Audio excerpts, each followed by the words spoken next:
ఓం శ్రీ మాత్రే నమః ఛానల్లోకి స్వాగతం అండి. తస్మాత్ జాగ్రత్త. 2024వ సంవత్సరంలో వృశ్చిక రాశి వారిని కాలసర్పదోషం వెంటాడుతుంది. ఈ పరిహారం చేయడం తప్పనిసరి.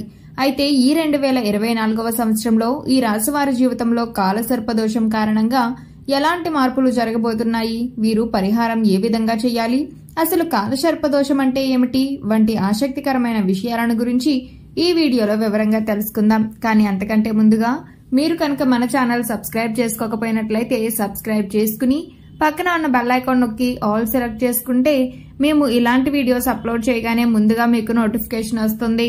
ఈ రాశి వారి యొక్క స్వభావం చూసుకున్నట్లయితే వీరికి జ్ఞాపక శక్తి అధికంగా ఉంటుంది. కార్యదీక్షత, కార్యదక్షతను కలిగి ఉంటారు. మంచి చెడు ఆలోచించిన తర్వాతనే కార్యసాధన చేస్తారు. ఈ రాశి వారు ఎక్కువగా అతీంద్రియ విద్యపై ఆసక్తి చూపిస్తారు. వీరు ఏ పని చేసినా ఎంతో మనస్ఫూర్తిగా చేస్తారు. వీరు ఎలాంటి ఆలోచనలు చేస్తున్నారో ఎవరికీ తెలియవు. తమ వ్యక్తిగత విషయాలను ఇతరులతో పంచుకోవటానికి ఈ రాశి వారు ఎక్కువగా ఆసక్తి చూపించరు. ముఖ్యంగా ఈ 2024వ సంవత్సరంలో ఈ రాశి వారిని కాలసర్పదోషం వెంటాడుతుందని చెప్పుకోవాలి. అసలు కాలసర్పదోషం అంటే ఏమిటి అనే విషయాన్ని చూసుకున్నట్లయితే జాతక చక్రంలో అనేక దోషాలు ఉంటాయి. అయితే అత్యంత భయపడే దోషాలలో కాలసర్పదోషం అగ్రస్థానంలో ఉంది. కాటు వేసే పాముకు ఉండే లక్షణాలే ఈ దోషానికి కూడా ఉంటాయి. సర్పకాటుకు మనిషి ఎలా అయితే ఇబ్బందులను ఎదుర్కొంటారో ఈ దోషానికి గురైన వారు కూడా అన్నే ఇబ్బందులను ఎదుర్కొంటారు. అసలు ఈ దోషం ఎలా ఏర్పడుతుందో చూసుకున్నట్లయితే ఇది 2 పాపగ్రహాల కారణంగా ఏర్పడుతుంది. విషసర్పాలుగా వ్యవహరించే రాహుకేతువులు ఈ యోగానికి ప్రధాన కారకులు. రాహుకేతువులు ఒకదానికొకటి 7వ రాశిలో సంచరిస్తూ ఉంటాయి. అంటే 1వ రాశిలో రాహువు ఉన్నప్పుడు 7వ రాశిలో కేతువు సంచరిస్తుంది. ఈ 2 పాపగ్రహాల మధ్య మిగిలిన 7 గ్రహాలు పడినప్పుడు కాలసర్పదోషం అనే ఒక గ్రహదోషం జాతకానికి పడుతుంది. ఈ 7 గ్రహాలతో పాటు లగ్నం కూడా రాహుకేతువుల మధ్య చిక్కుకున్నప్పుడు ఈ దోషం చాలా ఎక్కువగా ఉంటుంది. జాతకంలో ఎన్ని అదృష్ట యోగాలు ఉన్నప్పటికీ కాలసర్పదోషం పడితే మాత్రం ఈ అదృష్ట యోగాలు పనిచేయడం జరగదని జ్యోతిష్య శాస్త్రం చెబుతుంది. ఇందులో రాహువు ఒక భయానక కాలుకోట సర్పానికి శిరస్సు కాగా కేతువు ఆ సర్పానికి తోకలాంటివాడు. కాలసర్పదోషం వలన చక్కని యోగాలు సైతం భంగమైపోతూ ఉంటాయి. అందులోనూ జాతకంలో రాహుదశ గాని కేతుదశ గాని ప్రారంభమైతే ఈ దోషం మరింత ఎక్కువగా వర్తించడం మొదలవుతుంది. ఈ గ్రహాల దశలు మొదలైనా కాకపోయినా వీటి ప్రభావం మాత్రం జీవితంపై కనిపిస్తూనే ఉంటుంది. అంటే ఈ దోషం పాములా తరచూ కాటేస్తూ ఉంటుంది.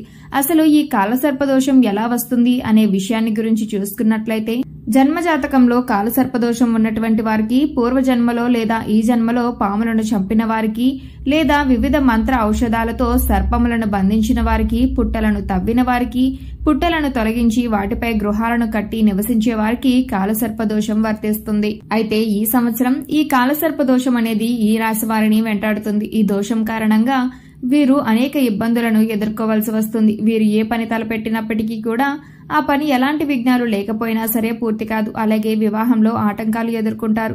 ఉద్యోగం చేసే చోట ఎన్నో ఇబ్బందులు తలెత్తుతాయి. దినదిన గండం 100 ఏళ్ల ఆయుష్లాగా జీవితం సాగుతుంది. మీ చేతుల వరకు వచ్చిన ప్రమోషన్ ఆగిపోతుంది. అనేక అప్పుల బాధలు ఎదురవుతాయి. ఎప్పుడూ ఏదో కోల్పోయినట్టుగా జీవితం ముందుకు సాగుతుంది. వివాహంలో సమస్యలను ఎదుర్కోవాల్సి వస్తుంది. పీటల వరకు వచ్చిన పెళ్లి కూడా ఆగిపోయే పరిస్థితులు ఎదురవుతాయి. మీకు మీరు ప్రేమించిన వ్యక్తికి మధ్య నిరంతరం ఏవో విభేదాలు తలెత్తుతాయి. ప్రతి చిన్న విషయంలో ఇతరుల వల్ల మోసపోతారు. ఇతరుల ప్రలోభాలకు లొంగి అపార నష్టాలను ఎదుర్కొంటారు. కుటుంబంలో ప్రతినిత్యం ఏవో గొడవలు, చికాకులు, మనస్పర్ధలు ఎదురవుతాయి. మానసిక ప్రశాంతత అనేది ఉండదు. మీరు ఎవరికైనా మంచి విషయాలు చెప్పినప్పటికీ కూడా అవి వారు చెడుగా అర్థం చేసుకుని మిమ్మల్ని దూషిస్తారు. భార్యాభర్తల మధ్య తగాదాలు, వారు విడిపోవడం కూడా జరుగుతుంది. మీ సంతానం ద్వారా అనేక ఇబ్బందులను ఎదుర్కొంటారు. ఆర్థికంగా ఎన్నో ఇబ్బందులను ఎదుర్కోవాల్సి వస్తుంది. రుణ సమస్యలు మిమ్మల్ని వెంటాడుతాయి. అంతేకాకుండా సంతానం కోసం ఎదురు చూస్తున్న ఈ రాశి వారికి ఆరోగ్యంగా ఎలాంటి ఇబ్బందులు లేకపోయినప్పటికీ కూడా సంతాన ప్రాప్తి అనేది కలగదు. ఒకవేళ సంతానం కలిగినప్పటికీ అంగవిహీనులై సంతానం కలుగుతారు. ప్రేమలో మోసపోతారు. ప్రతినిత్యం ఏదో ఒక అనారోగ్యాన్ని ఎదుర్కోవాల్సి వస్తుంది. తిండి సరిగా తినకపోవటం, దురుసుగా మాట్లాడటం, పాము కలలు రావటం వంటివి జరుగుతాయి. ఎన్ని హాస్పిటల్స్ లో చూపించుకున్నప్పటికీ ప్రయోజనం ఉండదు. అసలు మీకు ఎటువంటి అనారోగ్య సమస్య వచ్చిందో కూడా వైద్యులు సైతం గుర్తించలేరు. వైవాహిక జీవితంలో ఆటంకాలు, పుత్రశోకం ఇలా 1 కాదు 2 కాదు అనేక రకాల ఇబ్బందులను ఎదుర్కోవాల్సి వస్తుంది. అయితే ఈ దోషంతో బాధపడే ఈ రాశి వారు తప్పనిసరిగా పాటించవలసిన పరిహారం ఏమిటి అనే విషయాన్ని చూసుకున్నట్లయితే ఈ పరిహారం పాటించడం వలన మీరు కాలసర్పదోషం నుండి విముక్తి పొందుతారు. శుభతిథులలో ఈ పరిహారం పాటించడం వలన విశేషమైన ఫలితాలను పొందుతారు. కాలసర్పదోష నివారణకు శుక్ల చవితి, శుక్ల పంచమి తిథులు, అలాగే శుక్రవారం, ఆదివారం విశిష్టమైన రోజులుగా పరిగణించబడ్డాయి. ఈ రోజులలో మీరు ఈ పరిహారం చేసినట్లయితే కాలసర్పదోషం నుండి విముక్తి లభిస్తుంది. ఈ రాశివారు శ్రీకాళహస్తి వెళ్లి రాహుకేతు సర్పదోష పరిహారం చేయించుకుని మినుములు, కందులు, ఉలవలు దానం చేయటం వలన కాలసర్పదోషాన్ని దూరం చేసుకోవచ్చు. అయితే ఇది అందరికీ సాధ్యపడదు. దోష నివారణ కోసం శ్రీకాళహస్తి వెళ్లడం కుదరని వారు మీ ఇంటి వద్దనే ఈ పరిహారాన్ని చేసుకోవచ్చు. అయితే ఈ పరిహారం చేయాలనుకునేవారు ఉదయాన్నే లేచి తలస్నానం చేసి మీ గృహాన్నంతటినీ శుభ్రం చేసుకోవాలి. తర్వాత మీ పూజా మందిరంలో ధూపదీప నైవేద్యాలతో పూజ చేయాలి. ఈ కాలసర్ప దోష నివారణ పూజ చేసేవారు తప్పనిసరిగా ఆ రోజంతా ఉపవాసం ఉండి పూజ నియమాలను పాటిస్తూ ఎలాంటి ఆటంకాలు లేకుండా పూజను పూర్తి చేయాలి. మీ ఇంట్లో ఒక నాగదేవత ఫోటో కానీ లేదా ప్రతిమ కానీ మీ పూజా మందిరంలో ప్రతిష్ఠించి పూజ చేయవలసి ఉంటుంది. ప్రతి ఒక్కరి ఇంట్లో నాగదేవత ఫోటో ఉండదు. కానీ ఈ పూజ చేసేటప్పుడు మాత్రం మీరు తప్పనిసరిగా ఫోటోను కానీ ప్రతిమను కానీ తెచ్చి పూజ చేయాలి. ఒకవేళ మీరు ప్రతిమను తీసుకువస్తే దానిని ఒక రాగి పళ్ళెంలో కానీ, వెండి, ఇత్తడి పళ్ళెంలో కానీ లేదా స్టీల్ పళ్ళెంలో కానీ కొన్ని బియ్యం వేసి ప్రతిమను ప్రతిష్ఠించాలి. నాగదేవత పటాన్ని పువ్వులతో అలంకరించి పసుపు, కుంకుమ, అక్షతలతో పూజ చేయాలి. పూజ చేసేటప్పుడు నాగదేవత పటం యొక్క తోక భాగాన అంటే పటం కింద భాగాన అక్షతలు వేస్తూ పూజ చేస్తూ నాగులకు సంబంధించి ఏదైనా స్తోత్రాన్ని చదువుకోవాలి. పూజ పూర్తయిన తర్వాత ఆ పటాన్ని లేదా ప్రతిమను కానీ ఎవరైనా బ్రాహ్మణులకు దానంగా ఇచ్చినట్లయితే మీకు దోష విముక్తి లభిస్తుంది. పూజ చేసిన రోజు సాయంత్రం పాలు, పండ్లను స్వీకరించి మీ ఉపవాసాన్ని విరమించుకోవాలి.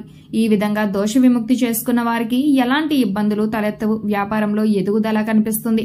వ్యాపారంలో ఎదుర్కొంటున్న ఇబ్బందులన్నీ కూడా తొలగిపోతాయి. ఉద్యోగంలో ఆగిపోయిన ప్రమోషన్లు వస్తాయి. ఉద్యోగంలో ఉన్న సమస్యలన్నీ తొలగిపోతాయి.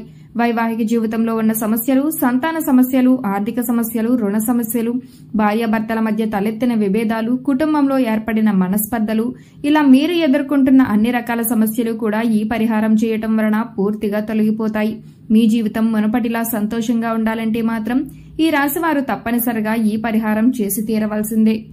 సో చూశారు కదండి, 2024వ సంవత్సరంలో వృశ్చిక రాశి వారిని కాలసర్పదోషం వెంటాడుతుందా? ఈ 2024వ సంవత్సరంలో ఈ రాశి వారి జీవితంలో కాలసర్పదోషం కారణంగా ఎటువంటి మార్పులు జరగబోతున్నాయి? వీరు పరిహారం ఏ విధంగా చేయాలి? అసలు కాలసర్పదోషం అంటే ఏమిటి? అదేవిధంగా ఈ పరిహారం చేసేటప్పుడు పాటించవలసిన నియమాలు ఏమిటి అనే విషయాలను ఈ వీడియోలో వివరంగా తెలుసుకున్నాం కదా. ఈ వీడియో మీకు నచ్చినట్లయితే లైక్ చేయండి. మీ ఫ్రెండ్స్ అండ్ ఫ్యామిలీ మెంబర్స్ లో ఎవరైనా వృశ్చిక రాశి వారు ఉన్నట్లయితే వారితో ఈ వీడియోని షేర్ చేసుకోవడం మాత్రం మర్చిపోకండి. ఇప్పటి వరకు మీరు కనుక మన ఛానల్ సబ్స్క్రైబ్ చేసుకోకపోయినట్లయితే సబ్స్క్రైబ్ చేసుకుని పక్కన ఉన్న బెల్ ఐకాన్ నొక్కి ఆల్ సెలెక్ట్ చేసుకుంటే మేము ఇలాంటి వీడియోస్ అప్లోడ్ చేయగానే ముందుగా మీకు నోటిఫికేషన్ వస్తుంది.